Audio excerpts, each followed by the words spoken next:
I'm Matt Householder. I've been in the game business since 1981 when I took a job with GDI, Gaming Devices Incorporated, a slot machine company that was looking to make a video poker machine.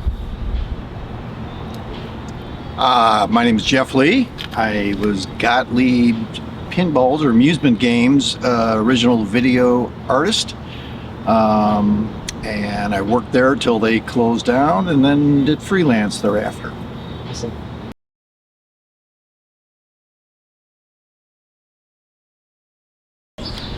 Well, my friend Richard Tracy had put out the word. So it was an easy jump. I was working at a local community college. I was heading up a graphics department there. And like I said, I was a gamer. And had started to play some video games maybe in the last year in bars and not so much arcades, typically taverns.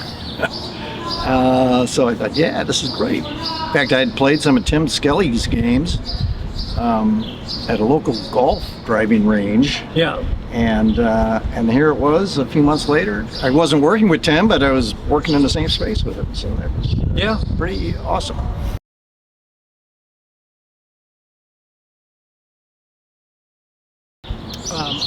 I came to Gottlieb in order to design and program my first game because I realized that GDI was going to fail in their endeavor to create a video poker machine, basically from the business angle. There was no way that the Las Vegas gambling system was going to allow such a thing in any near-term future. This is 1981. I don't think video poker became anything until the 90s. I wasn't going to wait for 20 years to ship a poker game. So I started looking for another job where I could create a game, and Gottlieb was advertising. I think I found it through a headhunter. And then my co-programmer at GDI, Chris Krull, he and I went to interview together, and we interviewed for the job, and the job was, you guys have to make a game based on Krull, this movie that's coming out soon, and you got to do it, and you better do it quickly and well, or you're fired. It's like okay. It was a Columbia Pictures production, and we were owned by Columbia Pictures, which was in turn owned by Coca-Cola. Right. The days of independence for these, these pinball companies was limited. Yeah. So, I came in to do my first game there and I was happy to do it. It was turned down by I think everybody else at Gottlieb first. Like Tim Skelly famously told me later that there was no way he was going to work on that turkey. And thanks to Tim, I got a chance to do my first game at Gottlieb.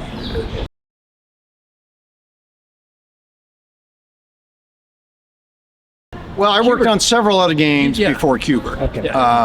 And then Warren Davis, who'd been hired previously, he had worked on another game I had worked on. It was never manufactured. And it was just a confluence of things. I was fascinated by MC Escher's art, and I had been messing around with those kind of cubes. Necker cube, I think is what it's called, right? Yeah. It's an optical illusion. Yeah. Yeah. And I had been messing around with that since the mid 70s, just doing art, pen and ink drawings. And, that goes back to the Romans, or maybe even earlier, as tiling pattern, right. And like I say, I was influenced by Escher back in my college days, my hippie art student days, and the posters on the wall, and when you get a look at his prints, the tessellated patterns and just the bizarreness of that world that was in his mind. So that kicked it off for me. Never thinking of a game.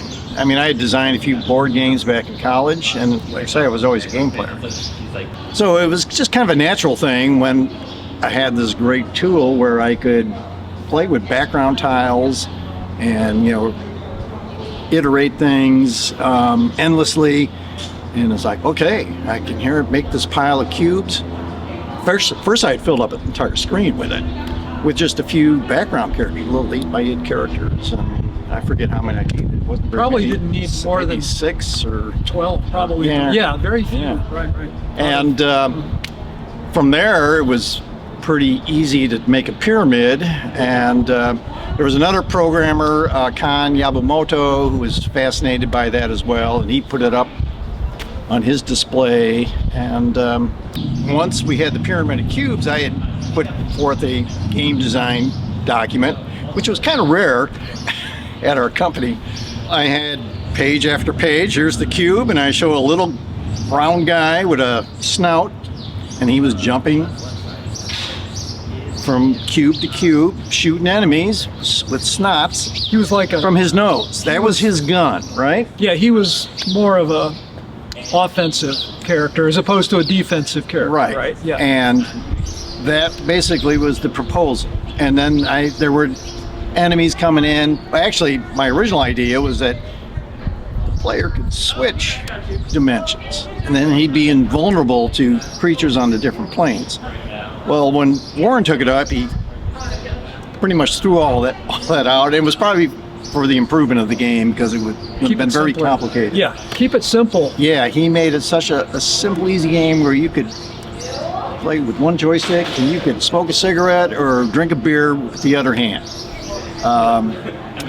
And he took ideas. A lot of people had ideas. You know, we're in a big open office. Matt and Chris were in that same room. Yeah. I had my drawing table in there, and Con and other people were in there, and other people were drifting in and out. People were bouncing off ideas, and our boss, Ron Waxman, would come in and look over people's shoulders as they were working. Yeah. And he's the guy who had the idea of what if when he jumps to a cube, the color changes. And at that point, That's the gameplay element right there. that's right. And that made all the difference. That all of a sudden, man, this was really a Now game. it's a game. Yeah. So, it was really a team effort. It couldn't have happened without all these people together and ideas percolating, and Warren, Huge collaborative effort.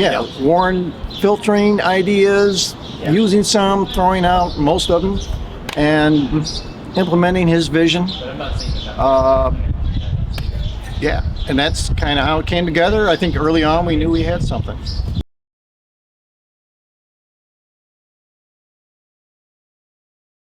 I actually have a scrap of paper where I wrote a backstory about, him being one of the nosers, and they're like a race of creatures from some other dimension, and he's wound up for some reason on this cube. Kind of like Howard the Duck. Yeah, and originally I thought we could do different piles of the cubes and all that. That never took place, but and he's trying to escape this thing, but that never entered the game in any way, And when they did that terrible TV show, that Saturday Morning Supercade, where Hubert and everyone, it was like Happy Days kind of thing. It was just really hideous. They obviously didn't use any of that. So, and then later iterations and Pixels, that horrible movie. There's no Hubert's in that, it's I won't watch that. It's incomprehensible to me what was going on there. Someone has yet to do the story justice. I think Wreck-It Ralph came closest. Wreck-It Ralph was good. I like both of them. Where they were like failures, or they were out of work or whatever, and down on their luck. And that's kind of how Sony, the parent company, had treated Hubert. They didn't even know they owned it at some point. Yeah. Big companies kind of lose track and forget. They have an institutional ignorance, and it comes to show itself once in a while. But there could be, I think, a really great Hubert movie that gives him a decent backstory. Not necessarily the one I outlined, but there could be a great Hubert movie. It's yet to be made. probably never will be.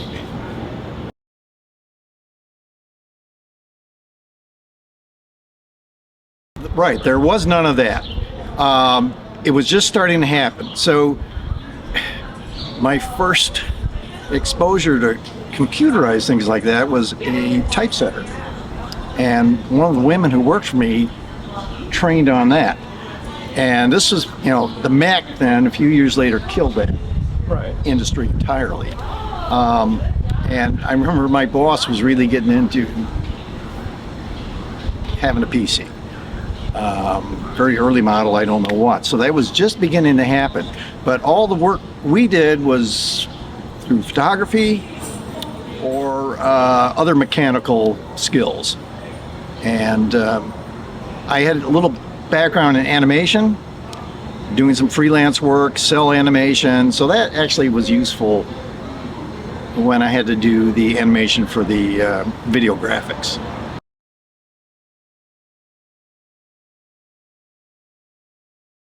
Oh, I would do that. Oh, okay. I mean, DB08H, defined byte 08 hex, things like that. Yeah, one of our guys. Or define word, DW, define word. Jim Weiss was one of our engineering guys there, and he had written a utility for me to use, and then we had PCs at that point. Yeah.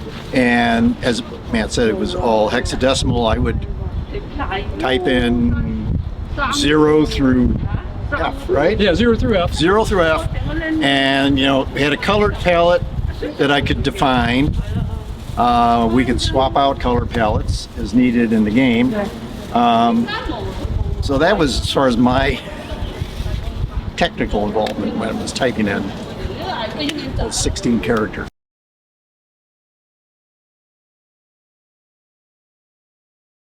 Well, the way we did it, the way I did it, I think the way most everyone did it, was to create an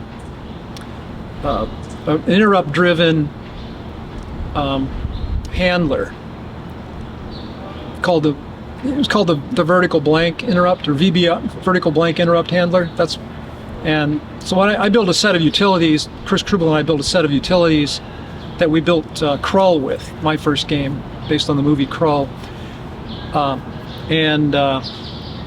You create a framework like that, that the vertical blank is happening 60 times a second, and then you run a game loop that's asynchronous to the V blanks. They're happening at some other rate, like I said, 60 hertz. And you run your game loop, and what your game loop does is does all the game tasks in a certain order, and then waits for the vertical blank and says, okay, do it again, do it again, do it again. So the vertical blanking controls the rate of game processing. So you move things, you do collisions, you handle the collisions. So you move things, you detect collisions, you handle collisions, meaning what are the consequences of object A colliding with object B, and then you take actions in your code and data based on that, and then you go and do any kind of cleanup and results from those collisions, like so the result of colliding with something is you earn some points. If it's a bullet colliding with an enemy, maybe you get 10 points or 100 points, so you award that many points to the player's score.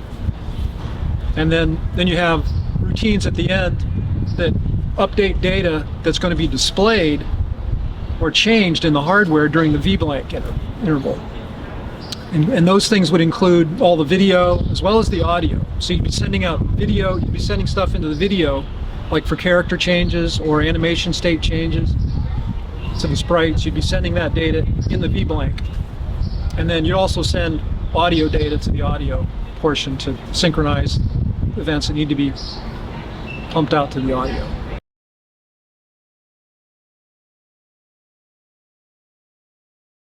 Well, the way I always did it was, I did some calculations, like how many, especially in VBlank, you only have so much time to get things done, because you're going to come out of VBlank and then stuff's going to be scanned out of RAM or ROM by the hardware.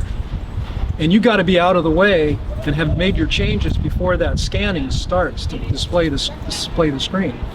So there's where you have to count things and try to make everything absolutely as short and fast as possible.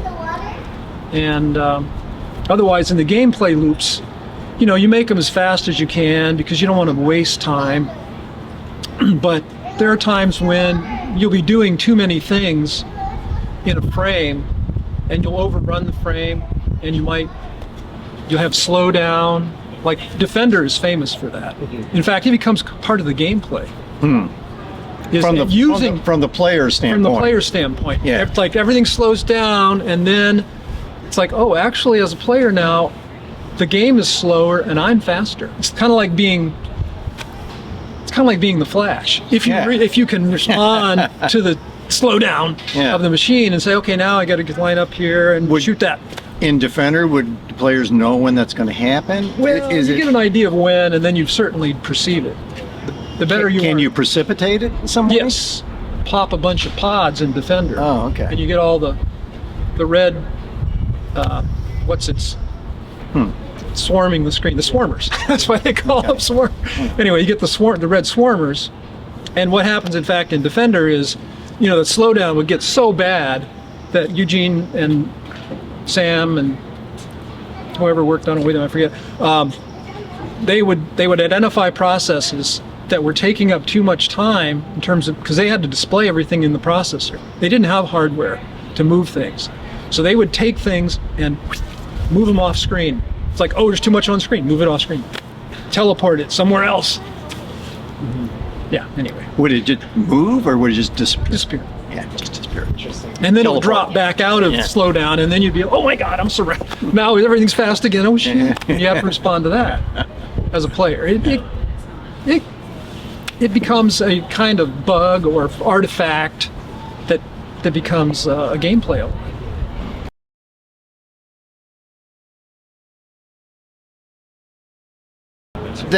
Those limitations were hard and fast.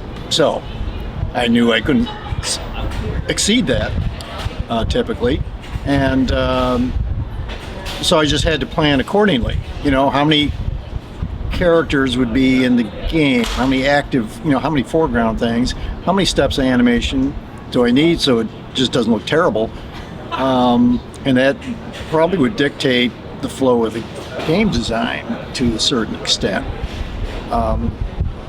Only so many backgrounds, characters, like I said. By changing the palette, we could extend that in some ways. But it was pretty easy, you know, in that sense, because of the limitations. There's only so much I could do with the resources I had. I don't think maybe until I think you pushed it a little bit in Krull in some ways, and I think maybe Sam did in Three Stooges. The number of objects you mean, that could be moving at once? Or that could be stored, I don't know. I think he did some kind of swaps somewhere. Again, I'm not sure he would have to inform us of that. Yeah, well, but Three Stooges used a lot of Krull code. Yeah. It used the Krull subroutines. It used the Krull operating system, basically. Yeah. So, it was not, for me, not a big deal. I just had to plan accordingly.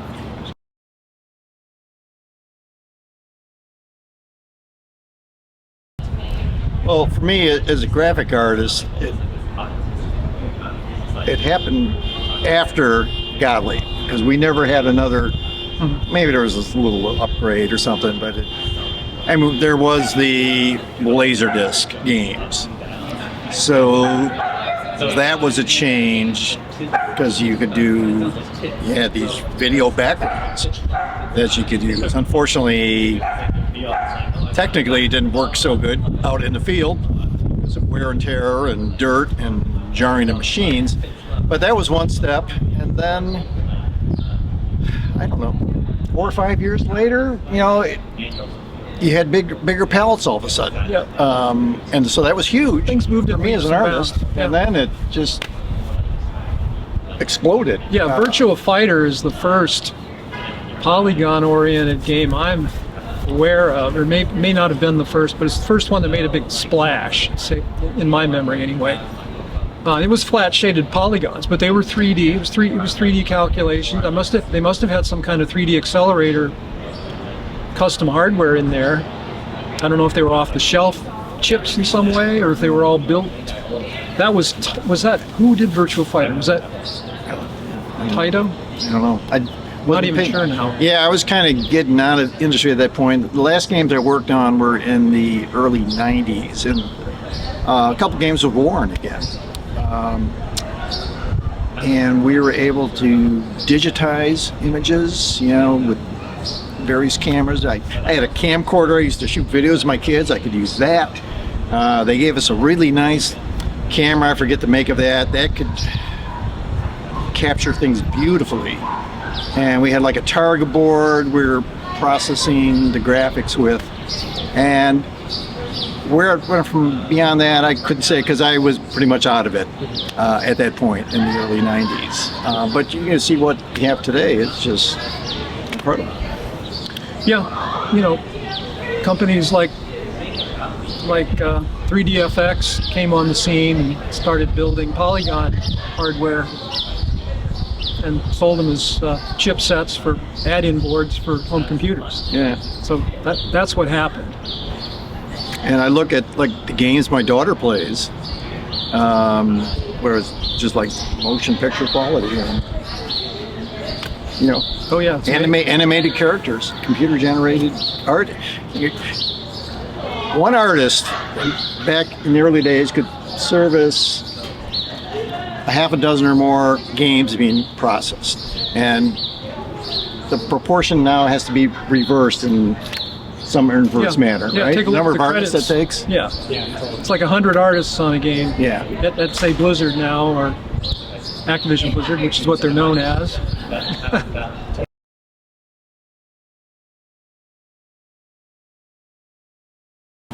Yeah, I can tell you about Diablo II. I was a producer after having been a programmer for several years, and then I had met some game developers, Max Schaefer and Eric Schaefer, his brother. They were two of the creators of Diablo, ultimately, as it turned out, and along with Dave Brevik, programmer, they formed a company and called Condor, and they were doing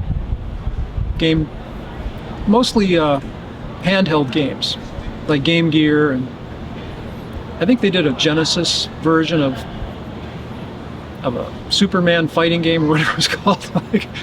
But anyway, I was working with them as a producer, and they pitched me this idea called Diablo, and I said, "Whoa, this looks pretty cool." But at the time, I was working for a small game publisher that was just about to go bankrupt. And I told them, "Don't pitch it to us because I don't want it to get tangled up in our bankruptcy. Go find somebody else to do this with." And I always gave them good advice. I wanted to be successful, and ultimately, some of that plus some other things I did for them along the way, giving them some work and encouraging them and helping them.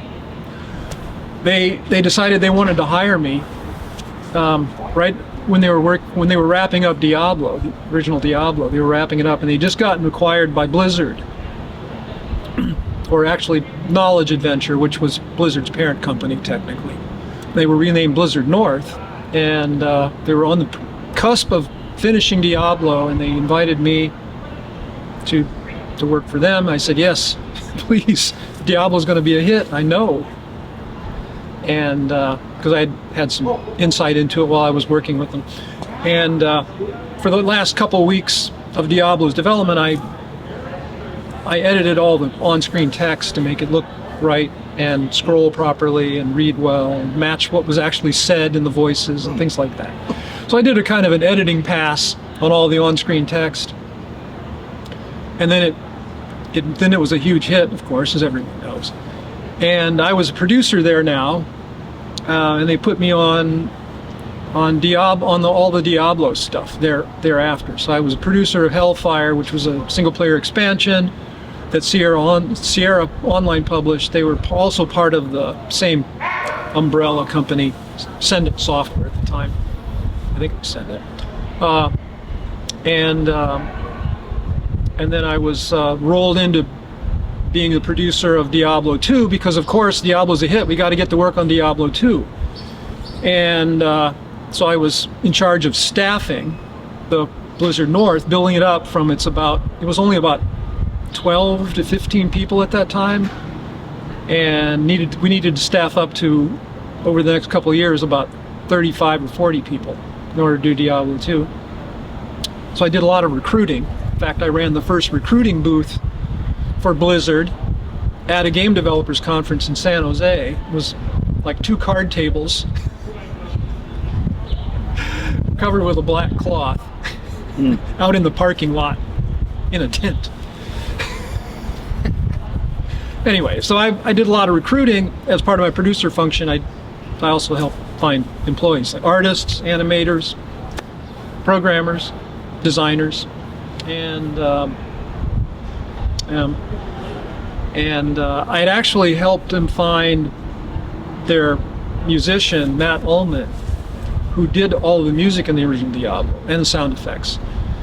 He had contacted me out of the blue one day when I was at this small Nintendo publisher by the name of DTMC, and again, there's nothing we could do with a full-time musician or we didn't really hardly do any music. We just had our developers do that. But I told him, well, there's this company, Max and Eric and Dave, Condor, you call them up. They might need.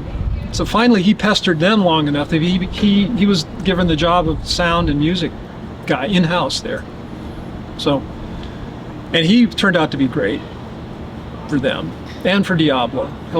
The music in Diablo is incredible. I think that's fully half of the popularity, in my opinion, of why it became such a big hit so fast. Because the mood of that town music is just like, if you're sitting in a dark room with that, which is what I was doing for 2 weeks when I first joined Blizzard North. It's like it never got old, and it was always this wonderful, rich audio environment for experiencing this gothic gore fest of hunting for goods in the dungeons. So anyway, so I was also in charge of the sound department. Anyway, so I wore a lot of hats. I was also a writer on Diablo 2. I wrote most of the dialogue that's said by NPCs in the game. I edited every last bit of it. Yeah, the dialogue generation, you wanted to be kind of vague yet helpful enough that you kept moving things along. And what was the story? Well, but idiosyncratic in some ways. You wanted to be character oriented. Yeah. I was in charge of the voice acting process, where we would audition voice actors and select them and assign them to different roles, NPC roles in the game. And I also created the exclamation point that appears over the head of the NPC that has an important quest to give you. I created that one day. Programmer Steve Wu put it in probably about as little time as it took me to create it, like an hour. He had it in the game, and it was obviously the right thing to do. But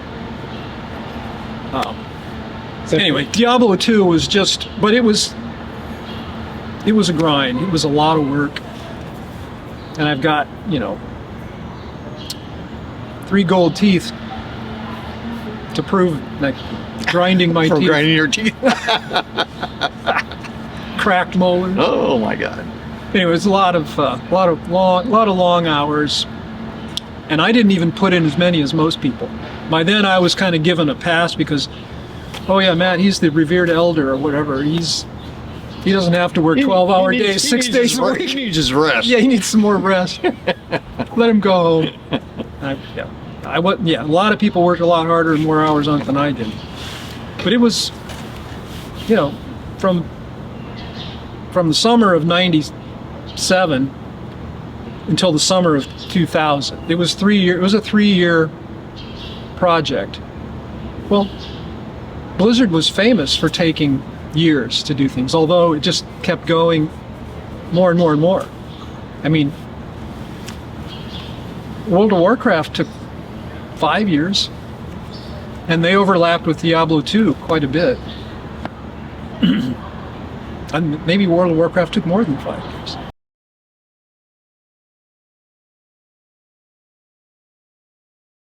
Oh, well, Blizzard had its own special obsession with quality, and they had their own QA staff, and they would run QA like 24 hours a day with like rotating hot seats. They'd bring people in, work all night to finalize and scrub and polish, and you know, this obsessive attention to detail, playability and fun. If it wasn't playable and fun, and it wasn't going to be a hit, Blizzard did not want to ship it. And that started with the Blizzard Irvine bunch, Blizzard Entertainment proper. The founders there were really insistent on that. Alan Adham, Mike Morheim, and the others. But you know, Max, Dave, and Eric were just as insistent for Blizzard North products, which is Diablo. The Diablo world was Blizzard North. So you know, the level of polish, you know, there was no equal to the level of polish, and we would constantly keep the game running. So Diablo would always be playable, and you could put in things all the time and get instant feedback from everybody else in the office about whether it was good or not, or whether it needed to come out right away. It's like, no. So it's just, you know, work hard, play hard, make it fun, make it a hit. It was an obsessive atmosphere, and then, you know, the rewards came when you had a hit game and you made, you know, huge impact, and you saw it on the shelves, and it was a money maker, you know, record-breaking money maker. And you know, the rewards were there, but it was a lot of suffering to get there.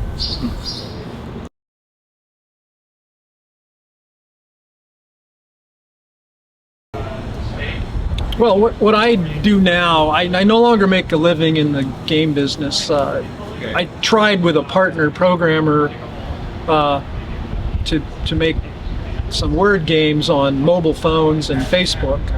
We did that for a few years, and we closed that business 2 years ago. But what I do now is I repair audio equipment, primarily home equipment like turntables, receivers, amplifiers, vacuum tube or transistor. I've been an electronics hobbyist since I was 10, and I took a 40-year detour after getting my education to have a career, and now I'm back to kind of hobbyist audio stuff again. So that's what I do. And after I kind of got out of the game thing, I rehabbed a house that I live in, big Victorian house. Then I started working with a guy that helped me. We were doing woodworking, building cabinets, and kind of handyman kind of stuff at one point. Mm-hmm. I just last fall, I started last fall, did one last big installation like that, because I really don't have the tools so much anymore, or the means of transporting around, but I managed to get it done. And I have a little involvement in this retro scene, going to game cons, and I've been producing some art here. Flashed this one here I hope to have for the in time for the Midwest Gaming Classic. I got to color it this weekend. We've been my wife and I have been traveling through the Southwest, and inspired by all the cacti, so we're doing a thing here with Cubert, call it cacti camouflage. So do that kind of stuff for fun. Working on some book projects. I did my memoir a few years ago, and I've got some other graphic novels that I'd like to work on. There's a kid, I call him a kid. He loves 80s technology, and he programmed a game. It was kind of a Pac-Man ripoff. I did some cabinet art for him just for the heck of it. And he took an idea of mine, and he's working on it. It'd be kind of a, not exactly Cubert, but in that vein, a simple, cute little character running around with there's like those kind of rombi on the screen that he's got to deal with. Whether it'll ever get done, I don't know. It would be manufactured maybe on a very small scale. We know some people who do that kind of stuff. So we'll see. Yeah. Other than that, I'm retired. Enjoying life.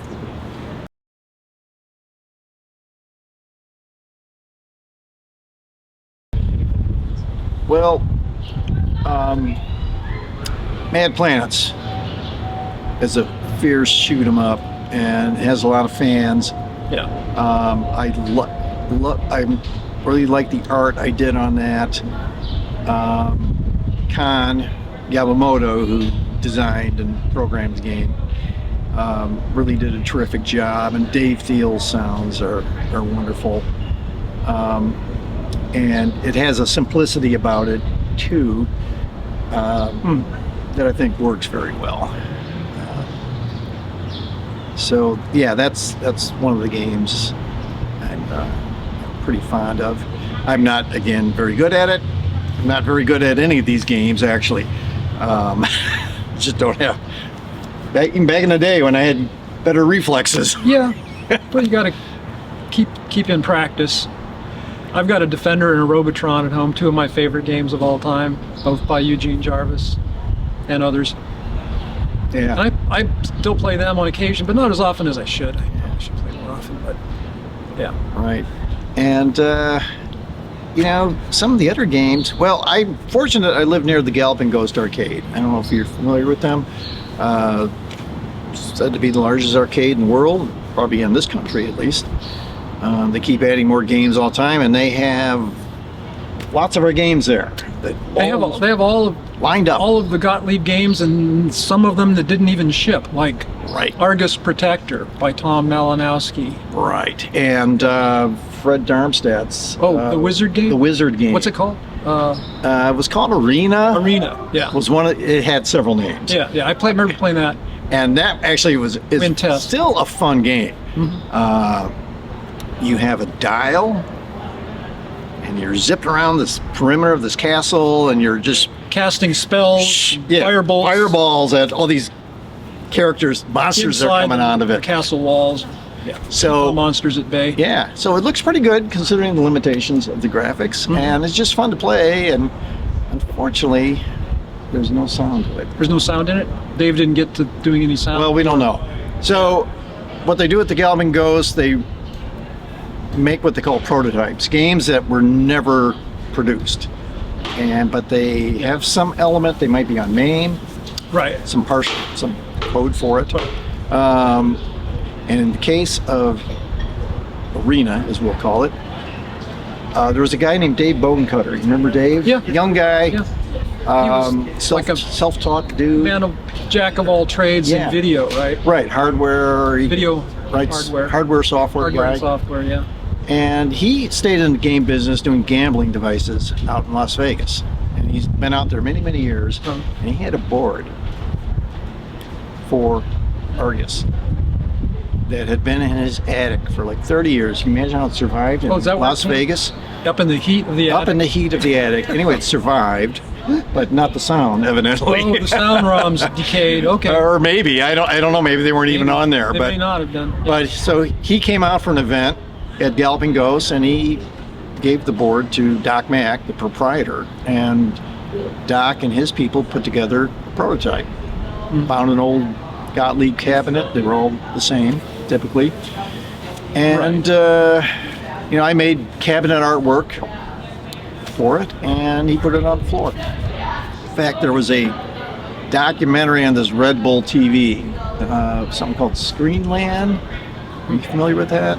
No, I haven't seen it. Anyway, various episodes. They did one episode about Galloping Ghost, and that was one of the segments of the recreation of Arena.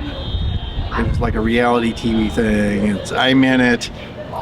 It's pretty bogus, like the footage of us leaning over, pointing at that. It's like that. Like that Bushnell video we saw yesterday. Poking at the chips, on the board, the palm chips. Oh, you guys aren't putting enough excitement into it. Do it again. Get more excited. And really look like you're making a decision about that chip you're playing. Me and Doc are both kind of low-key persons in a lot of ways, so it was really a stretch for us.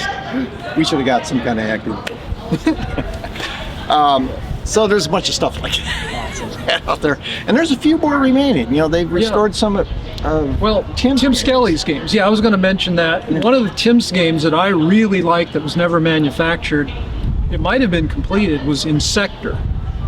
And it was completed. Was it completed? Okay. I don't know the whole story on that, but I really liked that game, but it made my eyes water to play it. It just was, there was so much color animation in it and stuff happening that you were trying to keep your eyes open, and you could only play for, it was meant to be a Robotron style game, but using a single 8-way joystick and a fire button.